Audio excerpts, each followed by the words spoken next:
Vamos falar sobre enxaqueca com o Dr. Paulo Rubens, que é cirurgião plástico. Como que fala o seu nome? É Paulo ou Paolo? Paolo Rubens. Fala Paolo? É. Porque eu tenho uma amiga que se chama Paola e ela fala que não é Paola, é Paula que fala. É porque é italiano, É, né? italiano. É. Seja muito bem-vindo. Obrigado. Quem tem enxaqueca, a hora que ouve essa palavra, parece que já se recolhe de medo de ser acometida pela dor. É uma dor que afeta a qualidade de vida, afeta os relacionamentos, mas que tem tratamento. Sim. Correto? Sim. A enxaqueca, existe a enxaqueca que é episódica e a enxaqueca crônica. Qual a diferença, doutor? A episódica são pessoas que têm menos frequência de crise. Então, tem gente que tem uma vez por mês, a cada 2 meses.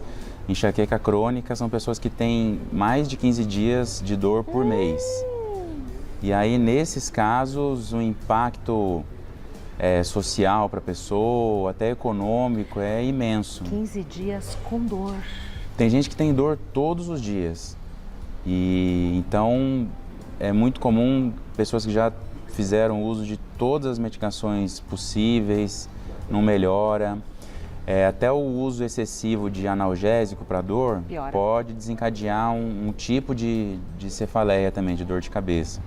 E não se sabe o que provoca a enxaqueca? Na enxaqueca, ela não existe uma causa assim, totalmente esclarecida. Ela é multifatorial. Então, por exemplo, tem um componente hereditário importante, é mais comum, 3 vezes mais comum em mulheres. 3 vezes. Mais comum em mulher. Tem a ver com o quê? Já se sabe? Pode algum ter estudo? uma ligação com variação hormonal. Mas nada, não tem nenhuma conclusão taxativa? Não. Né? Tá. Então, assim, é comum na mesma família mais de uma pessoa ter. Mas não existe, as causas não são totalmente esclarecidas. Tá. E é possível fazer cirurgia plástica para enxaqueca? Ou Não é plástica estética, assim, mas é uma cirurgia. É uma intervenção. É uma intervenção. Isso foi desenvolvido, foi descoberto em torno do ano de 2000, 99, 2000, nos Estados Unidos. Em Cleveland, nos Estados Unidos, por um cirurgião plástico. O nome dele é Dr. Baman Guyton. E ele é um professor extremamente reconhecido, não por isso só, mas por outras cirurgias que ele faz. E aí, por volta desses anos, 99 e 2000, algumas pacientes dele que tinham feito uma cirurgia estética para a região superior do rosto, elas comentaram com ele que, além do benefício estético, elas tinham melhorado da enxaqueca. Olha que coisa. E aí, ele não sabia que existia nenhuma ligação. Como ele é um pesquisador, ele tem bastante publicação científica, ele achou aquilo curioso e aí ele decidiu investigar se era uma coincidência ou se tinha um motivo por trás. E aí ele começou a pesquisar, ele entrou em contato com centenas de pacientes que tinham feito a mesma cirurgia. E aí ele perguntou se tinha enxaqueca antes, como que tinha ficado depois. E a grande maioria que tinha esse tipo de dor tinha melhorado. Que coisa. E aí que começaram todas as pesquisas. Então, nesses últimos 20, 21 anos... É recente, não? É, relativamente recente, mas a quantidade de comprovação científica, de pesquisa, nesse período é imensa, assim. Quase todo mês tem algum artigo científico novo, comprovando. Então é uma ótima alternativa. É, uma boa alternativa. Como que é essa cirurgia, doutor Paulo? Como que é? Faz Então, uma incisão, como é que é? É assim, a teoria dela, os princípios, é fazer... aqui, ó, a gente está vendo os nervos, onde está correndo essa luz, são os nervos sensitivos, que são nervos que dão sensibilidade para a testa, para a têmpora, para o cabelo.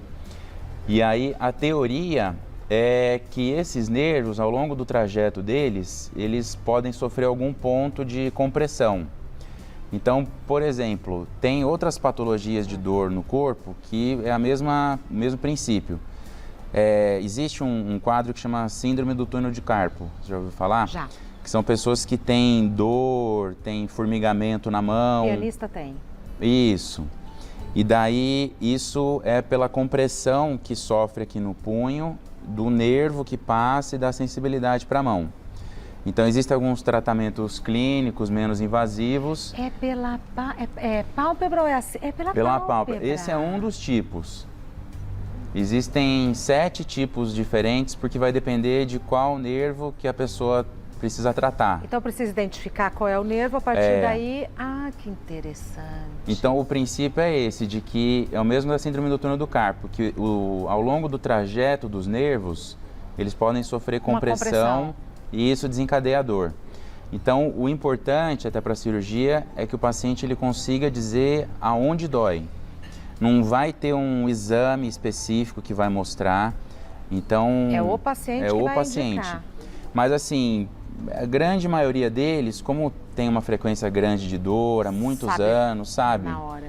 E aí, explicando quais são os nervos, aonde pode ter a dor.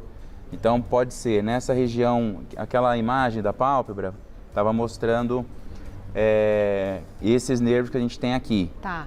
Então, a gente tem 2 nervos que sobem aqui e dão sensibilidade para a testa, para o couro cabeludo. Tem algumas pessoas que podem, nessa região, a gente tem músculo, a gente tem artéria, tem um osso aqui esse osso da órbita aqui, que faz... Aí. Aí tá certo. Esse osso, em algumas pessoas, o nervo ele passa por como se fosse um caninho, a gente chama de forame. Ó, esse lado aqui tem, por exemplo. E aí, o fato das estruturas passarem por esse osso, elas podem ficar presas, comprimidas ali, e isso desencadear o processo de dor. Então, a base da cirurgia é descomprimir o nervo. É tirar o que tem ao redor dele que pode estar causando a compressão. E aí pode ser músculo, pode ser artéria. É muito comum as pessoas associarem com dor que fica pulsátil, né? Então, entendendo um pouquinho mais, fica fácil a gente entender por que muitas vezes os analgésicos não surtem o resultado desejado. O analgésico está tratando o sintoma, né? Mas não vai tratar a causa. Vamos aos mitos... Desculpa, pode falar. Não, eu ia te falar dos tipos de cirurgia que existem. Vamos aos mitos e verdades? Aí se aparecer a gente fala, pode ser? Tá bom, pode. Doutor Paulo, é mito ou verdade que a enxaqueca é causada por problemas no fígado? É mito. Então, não é que é pelo fígado. As causas são multifatoriais. O que é comum são as pessoas identificarem gatilhos de dor. Então, tem gente que não pode tomar bebida alcoólica, tem gente que não pode comer determinado alimento, tem gente que de fazer esforço físico tem dor. Então, cada pessoa tem um gatilho, daí as pessoas, identificando quais são os gatilhos, evitam fazer isso. Tá. Mas não é isso que vai tratar também, né? Tem gente que melhora bastante de evitar o gatilho, mas não tem a ver com o fígado. É mito ou verdade que a enxaqueca piora no verão? Então, tem pessoas que pioram, sim. Calor, né? O calor, ele promove vasodilatação, faz com que os vasos dilatem mais, pode causar aumento de pressão arterial. Então, isso em algumas pessoas piora as crises. É mito ou verdade que qualquer pessoa que sofre de enxaqueca pode se submeter à cirurgia? Então, é mito. A cirurgia ela não está indicada para qualquer pessoa que tem enxaqueca. Normalmente são pessoas que têm enxaqueca crônica, que é aquilo que tem muita frequência de crise. São pessoas que já tentaram outros tratamentos, já tentaram medicação e não melhora. Tem muitas dessas medicações que são usadas que não são especificamente para enxaqueca, então... Causam? Tem muito efeito colateral. Tem, por exemplo, antiddepressivo, antipsicótico. Tem gente que não consegue ficar tomando. Então pode ser candidato. E é importante que as pessoas consigam identificar onde é a dor, porque senão também a gente não sabe qual nervo... Não sabe nem o que fazer. Daí não adianta... Tanto é que a taxa de resposta à cirurgia, ela é muito alta, mas exatamente as pessoas que não conseguem identificar bem os pontos é que tem uma chance maior de que não melhore. Nossa, mas é uma alternativa maravilhosa, né? Para quem sofre com enxaqueca, se livrar desse problema. É o caso da Andréia Azevedo, que é cirurgiã dentista e que realizou a cirurgia de enxaqueca e conta como foi o procedimento. que 30 anos a enxaqueca, eu tinha dores severas e nos últimos tempos eu já estava de 15 a 20, 30 dias com enxaqueca. Eu fiz vários tratamentos com medicações, né, específicas para a enxaqueca. Por um tempo resolvia, mas depois parecia que voltava com mais força. Sem contar os remédios que eu tomava durante as crises, né, que eram remédios muito fortes, eram injeções, eu ia para o hospital. Fizemos todos os testes para ver se realmente era enxaqueca, fiz os exames para ver se eu não tinha algum outro problema e chegamos realmente à conclusão que era uma enxaqueca, como eu já sabia. Dali 2 meses eu agendei a minha cirurgia, fiz a minha cirurgia em outubro de 2019. Bom, de lá para cá, para mim resolveu muito, quase, pode-se dizer 100%. Eu não podia coisas básicas do dia a dia, tomar uma taça de vinho, sair num dia de sol, ir na praia com muito calor, até fazer uma simples caminhada eu já estava sendo impedida por essa dor. E eu posso dizer que realmente é uma nova vida.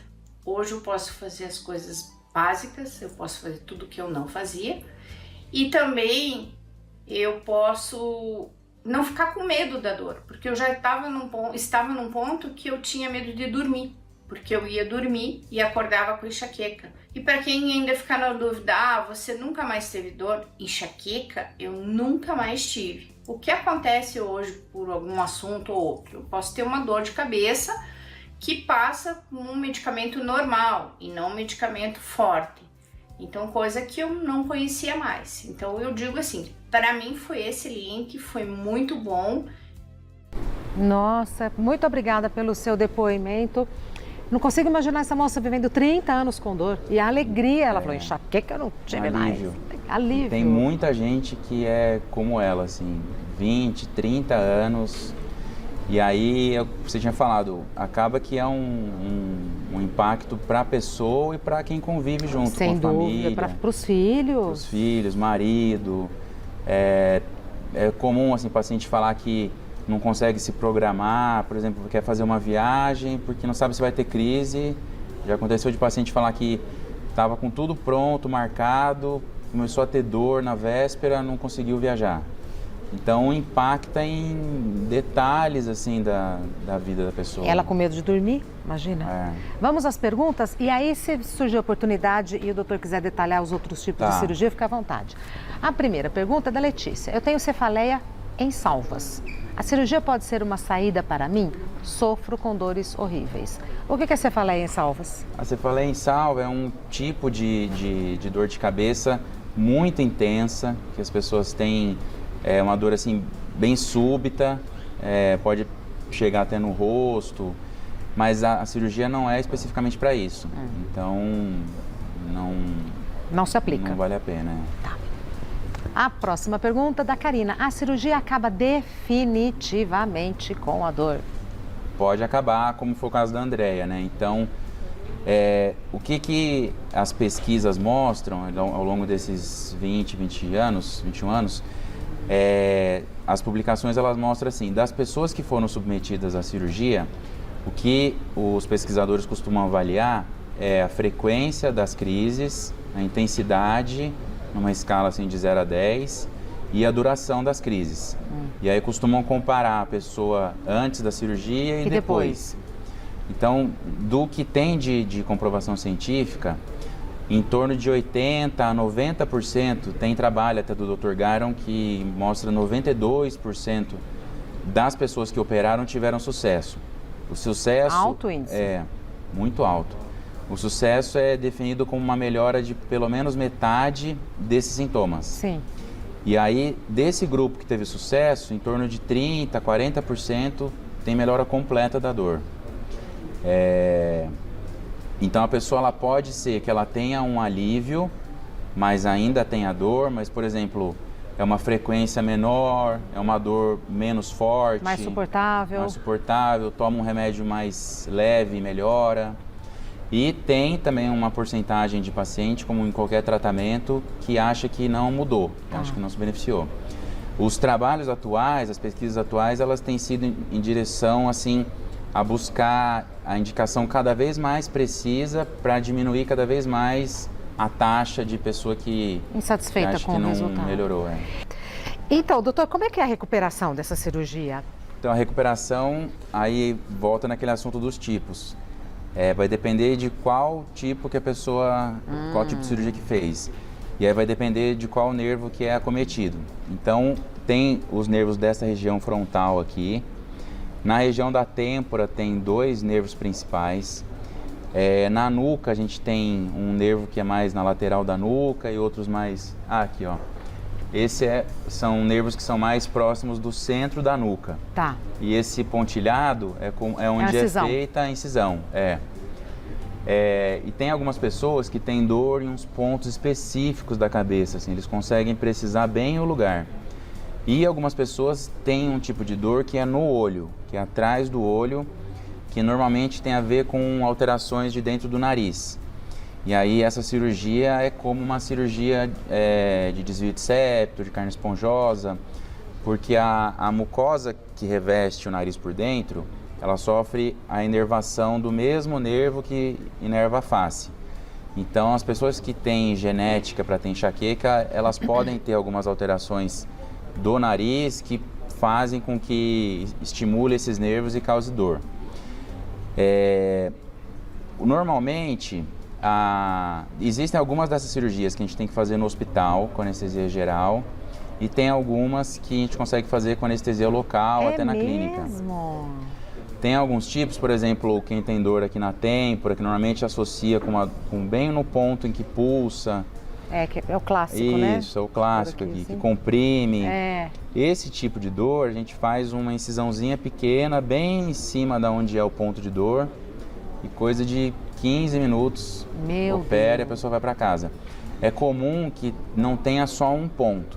Então, as pessoas que têm esse ponto aqui, que tem esse ponto do nariz que tem a ver com o olho, ou que tem aquele da região da nuca que a gente mostrou, sim, esses precisam ser no hospital, uma cirurgia um pouco maior, então pelo menos uma semana assim, de recuperação. O ideal seriam 2. Tá. A recuperação, como qualquer cirurgia, vai ter um pouco de inchaço na região, pode ficar um pouco roxo. Como esses nervos são nervos que são relacionados só à sensibilidade, que é uma dúvida das pessoas se vai ter algum tipo de sequela. Isso. Não, porque esses nervos eles têm a ver só com a sensibilidade. Eles não fazem movimentação no corpo. Então não vai ter paralisia facial, nada? Não tem déficit motor, déficit neurológico, Isso. algum problema mental, assim, não. O que causa são alterações de sensibilidade da região. Então no começo vai ficar a região amortecida, pode ficar formigando. O que é comum, assim, em qualquer outra cirurgia. Por exemplo, mulher que faz abdominoplastia, cesárea. A cesárea eu fiz. Cesárea é mais comum. Que a sensibilidade no lugar não fica exatamente igual era antes. Isso é comum porque na cirurgia corta nervo junto e aí não vai sentir igual. A minha ficou um tempo, depois voltou. Depois voltou. É porque daí os outros nervos também próximos suprem aquilo. Tá. Tanto na cabeça também, dependendo de onde faz, a sensibilidade depois volta totalmente. Mas é comum no começo ficar alterada. Muito interessante, viu? Mais perguntas da Yara. Posso fazer a cirurgia de enxaqueca junto com a rinoplastia? Dependendo do tamanho que for a cirurgia de enxaqueca, pode. Se a cirurgia de enxaqueca, por exemplo, a Andrea, ela tinha muitos pontos de dor, então fica uma cirurgia muito longa. Então começa a ter mais risco de ter qualquer complicação. Então, se a cirurgia da enxaqueca não for muito longa, que é o mais comum, aí dá para fazer alguma cirurgia estética junto até. Aquela da pálpebra parece até que é... isso é o mais comum, É o mais porque comum. é o mesmo lugar que corta. Exatamente, exatamente. A maioria que faz, acaba que a gente tira a pele. Vai no bala. O doutor Paulo Rubens é médico cirurgião plástico e ele está no Instagram como Dr. Paolo Rubens. Não tem ponto, não tem nada, né? Dr. Paolo Rubens, com Z no final. Muito obrigada. Você sabia que os alimentos também podem influenciar nas enxaquecas? A nossa querida Pamela Domingues foi conversar com uma nutricionista sobre quais são os vilões e quais são os bonzinhos deste processo. Vamos acompanhar juntas.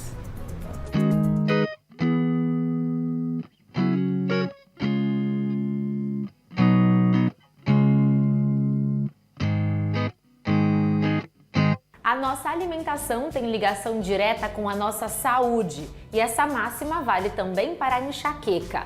A doutora Gabriela está aqui para nos ajudar a entender quais são os alimentos que podem estar atrapalhando a sua vida e a sua enxaqueca. Os vilões e os bonzinhos. Temos todos, né? Exatamente.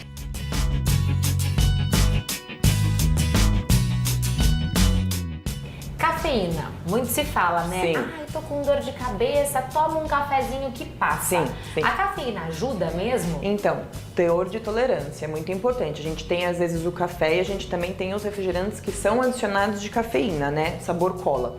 O que a gente tem que testar? A cafeína, até um teor limite, a gente tem uma questão relaxante muscular.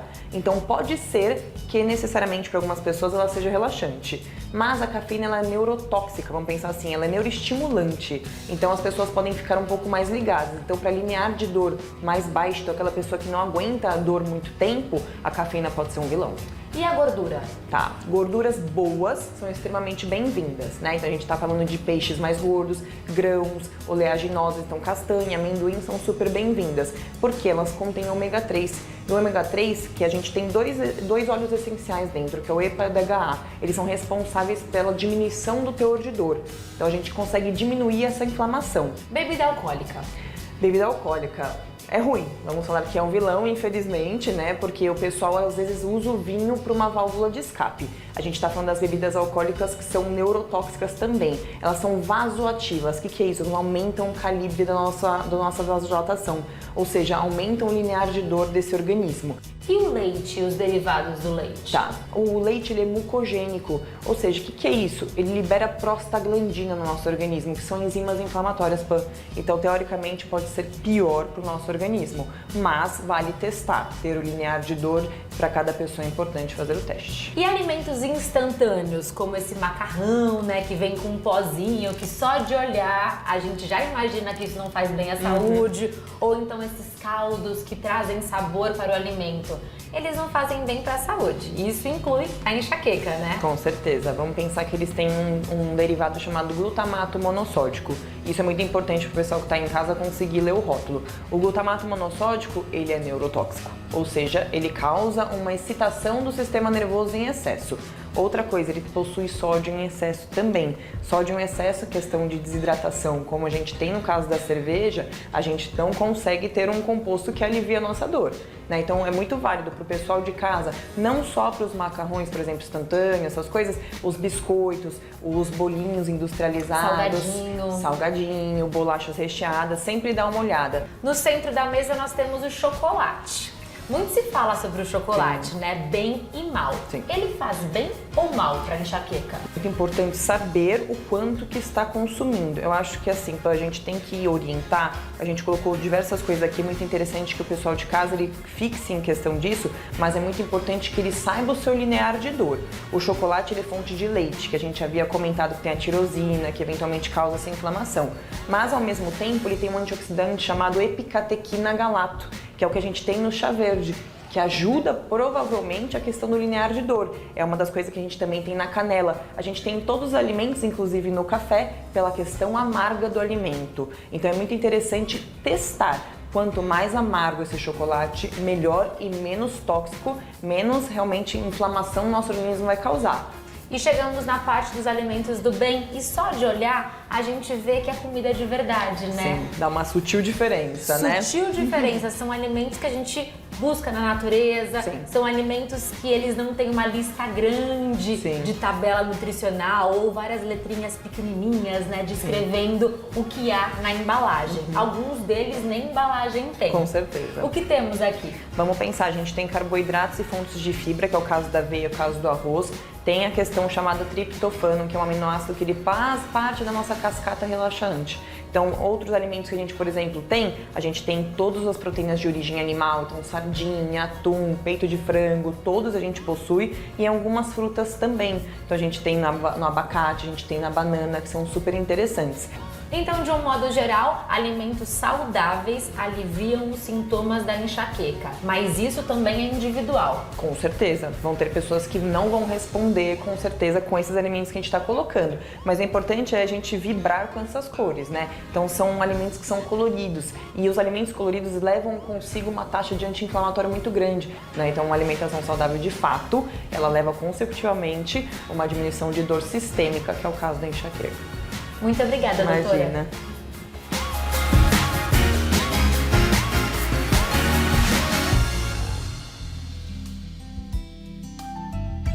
Muito obrigada, Pamela Domingues, e muito obrigada, Gabriela Sila, que é nutricionista, clínica funcional e gastróloga. O site da Gabi Sila é nutricila.com.br. Sila é com C de casa e 2 L's. C de casa I-L-L-A.